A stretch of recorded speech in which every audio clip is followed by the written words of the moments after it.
সবাইকে শুভ দুপুরের প্রণাম জানিয়ে স্বরচিত কবিতা পাঠ করছি। কবিতার শিরোনাম একুশের চেতনা। আমরা কখনো ভুলিতে পারিব না সুমহান 21শে ফেব্রুয়ারির কথা।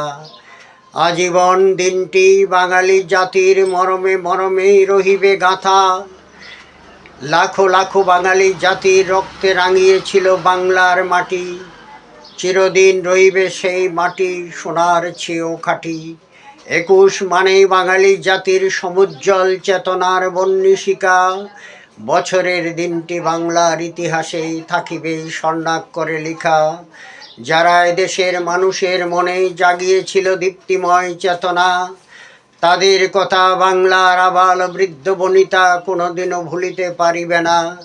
যাদের আত্মোৎসর্গের বিনিময়ে বাংলার ভাগ্যাকাশেই ফুটেছিল রক্তিম গোলাপ, সার্বক্ষণিক দেশের আকাশে বাতাসে প্রতিধ্বনিত হবে তাদেরই আত্মত্যাগের সংলাপ।